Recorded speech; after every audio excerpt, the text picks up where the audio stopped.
വിശദമായി നോക്കാം. വയലിനിസ്റ്റ് ബാലഭാസ്കറിന്റെ മരണത്തിൽ സ്വർണ്ണക്കടത്ത് സംഘങ്ങൾക്ക് ബന്ധമുണ്ടെന്ന സംശയം വീണ്ടും ബലപ്പെടുന്നു. സ്വർണം കവർന്ന കേസിൽ ബാലഭാസ്കറിന്റെ മുൻ ഡ്രൈവർ അർജുൻ അറസ്റ്റിലായതോടെയാണ് സംശയം ബലപ്പെടുന്നത്. പെരിന്തൽമണ്ണയിൽ ജ്വല്ലറി ഉടമകളെ ആക്രമിച്ച് 3.5 കിലോ സ്വർണം തട്ടിയ കേസിലാണ് അർജുൻ അറസ്റ്റിലായത്. പെരിന്തൽമണ്ണ സ്വർണ്ണക്കവർച്ചയിൽ അർജുൻ അറസ്റ്റിലായതോടെ ബാലഭാസ്കറിന്റെ മരണം സംബന്ധിച്ചുയർന്ന ആരോപണങ്ങൾ വീണ്ടും ചർച്ചയാവുകയാണ്. ബാലഭാസ്കറിന്റെ ബന്ധുവായ പ്രിയ വേണുഗോപാലിന്റെ ഫേസ്ബുക്ക് കുറിപ്പും അർജുനെ സംശയനിഴലിലാക്കുന്നു.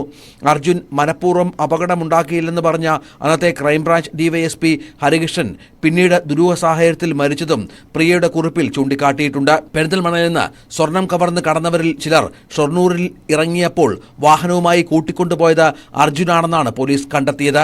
പ്രതികളെ രക്ഷപ്പെടാൻ സഹായിക്കുകയും ഗൂഢാലോചനയിൽ പങ്കെടുക്കുകയും ചെയ്തതാണ് അർജുനെതിരായ കുറ്റം.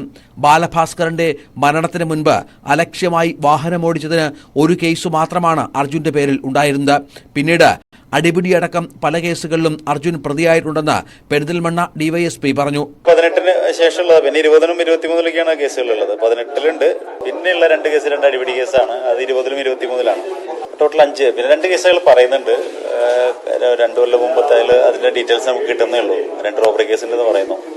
ഇതുപോലെ തന്നെ വണ്ടി ഓടിക്കാൻ പോയിട്ട് കവർച്ച കേസിന് വണ്ടി ഓടിക്കാൻ പോയിട്ട് 2 കേസുണ്ടെന്നാണ് പറഞ്ഞിട്ടുണ്ട്. അതിന്റെ ഡീറ്റെയിൽസ് നമുക്ക് കിട്ടുന്നുള്ളൂ. തൃശൂർ സ്വദേശിയായ 28-കാരൻ അർജുന് ക്രിമിനൽ സംഘങ്ങളുമായുള്ള ബന്ധം വ്യക്തമാക്കുന്നതാണ് ഇപ്പോഴത്തെ അറസ്റ്റ്.